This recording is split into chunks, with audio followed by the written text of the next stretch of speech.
Developing the knight to f3, a flexible move, prepares kingside castling and allows flexibility in pawn structure, potentially leading to fianchetto setups or central pawn advances later.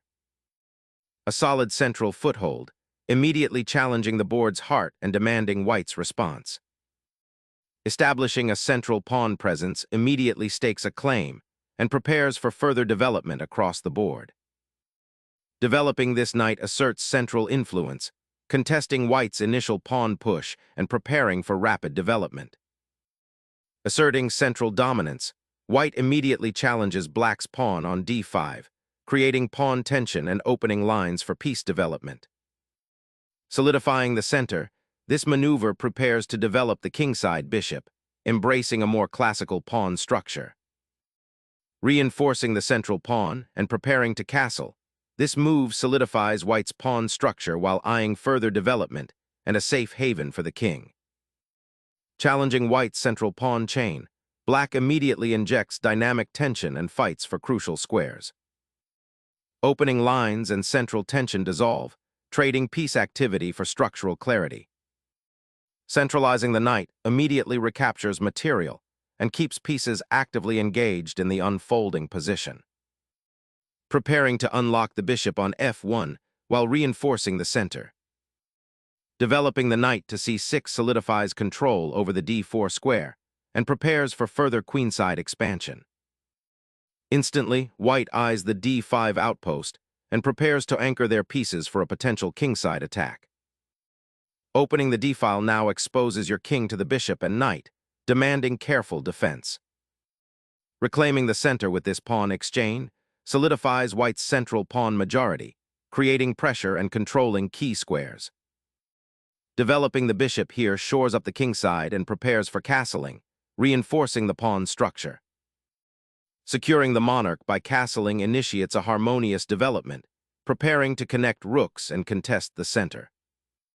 Castling secures the king and prepares to connect the rooks, a vital step in developing piece harmony. Gaining crucial central influence, the rook now prepares to dominate the open e-file, putting pressure on black's potentially exposed king.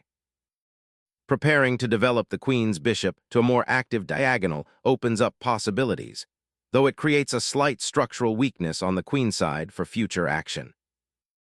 Sacrificing the knight unlocks a pawn chain and targets black's queenside potential. Reclaiming the pawn establishes a solid central pawn presence, aiming to restrict white's pieces and potentially build a stable queenside structure. Targeting black's pawn structure, the bishop now eyes the pinned knight, potentially creating immediate pressure.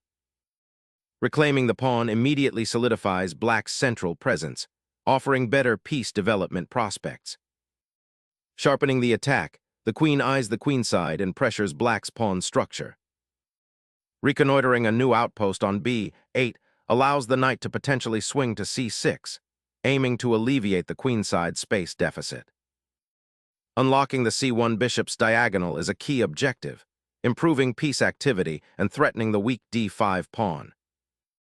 Exchanging the bishop on b5 frees black's queenside and targets white's weakened d4 pawn. Queen now eyes the weak d5 pawn, asserting pressure on the queenside and setting up a potential breakthrough. Creating a pawn wing to challenge the queen's influence on the queenside feels natural, though it loosens your king's immediate safety slightly. Recapturing the pawn maintains queen activity and keeps pressure on black's queenside structure. A valiant effort to centralize the bishop, but it leaves the kingside slightly exposed and white can exploit the open d-file. Opening the diagonal for the queen streamlines its influence towards the kingside, while simultaneously simplifying the pawn structure. Reclaiming the pawn with the queen solidifies black's pawn structure and central presence, preparing for a more active middle game. Seizing the open file, white prepares to apply pressure on black's queenside pawn structure. Securing the 7th rank for the rook now initiates a subtle territorial struggle, preparing for potential future action on that open file.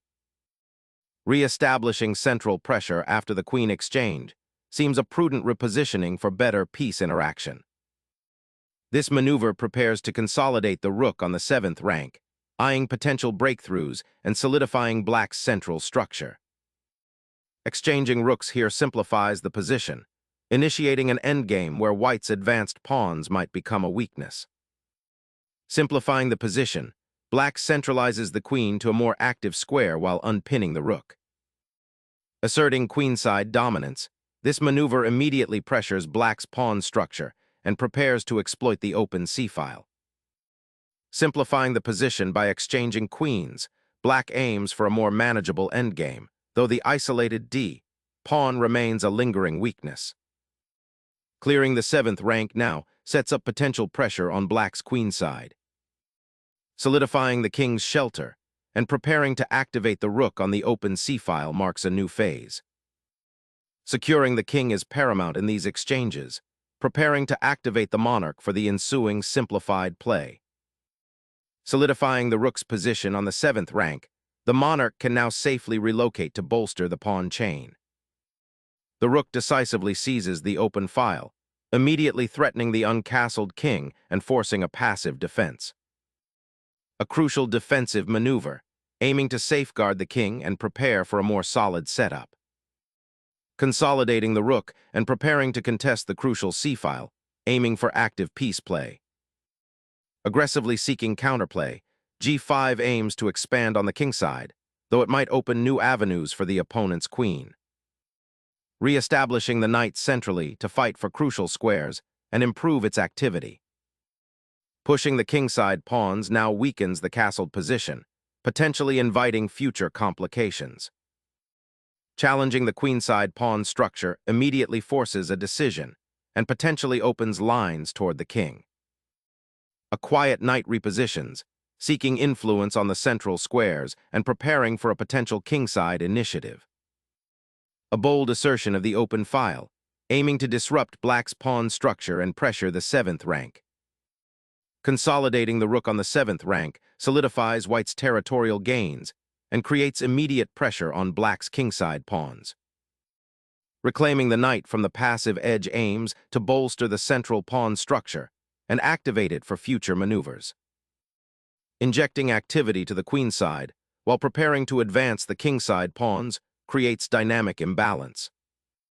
Re-establishing knight presence in the center offers flexibility, potentially targeting the queenside or supporting a pawn push. Pioneering space on the kingside, this pawn pushes forward, aiming to disrupt white's pawn structure and create dynamic counterplay. Initiating a flanking maneuver, the knight pivots to disrupt black's pawn chain and prepare for central occupation.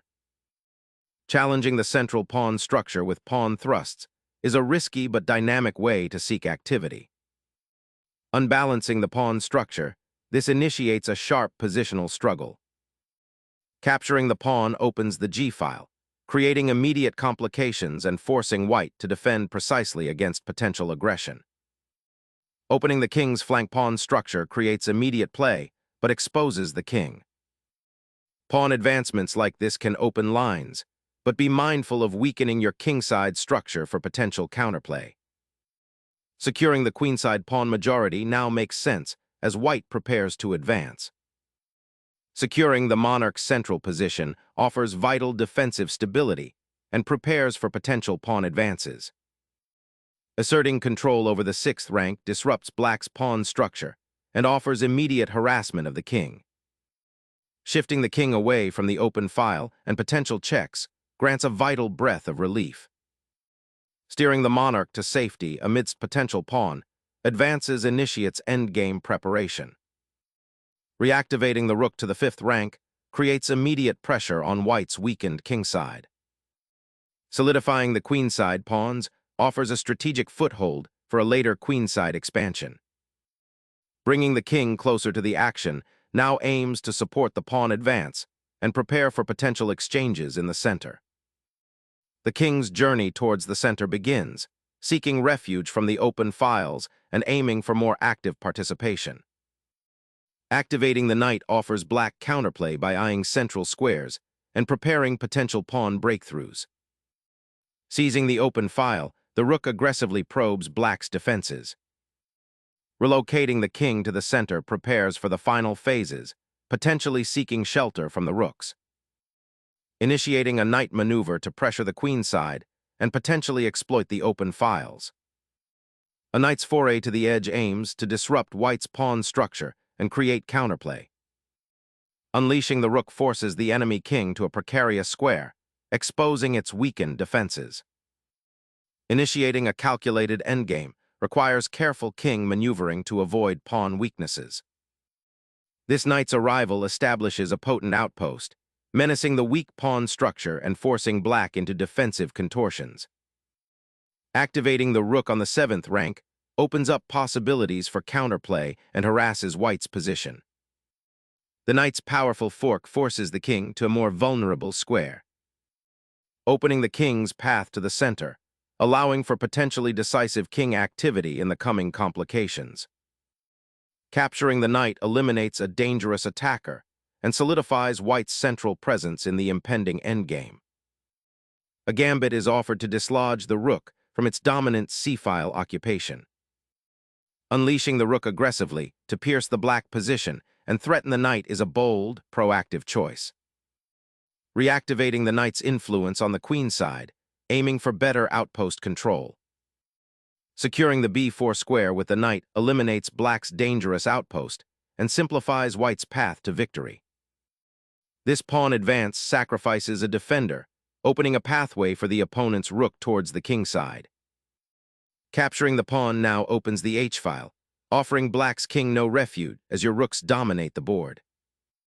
Activating the rook here looks to disrupt white's recently established passed pawn and create counterplay, but it might also leave the g-file too open.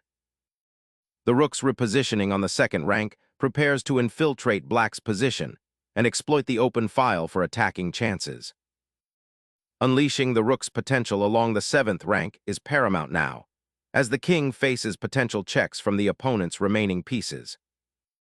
Capturing the pawn on b4 initiates a crucial exchange, simplifying the position and activating your rook on the open file. Unleashing the rook down the open file offers a dynamic counterplay, challenging white's initiative. Rook sacrifice on the 5th rank to disrupt black's pawn chain and expose the king. Grabbing the pawn opens lines, but leaves the rook exposed for white's oncoming king hunt. Solidifying the king's position, preparing to challenge the rook's recent intrusion on the open file.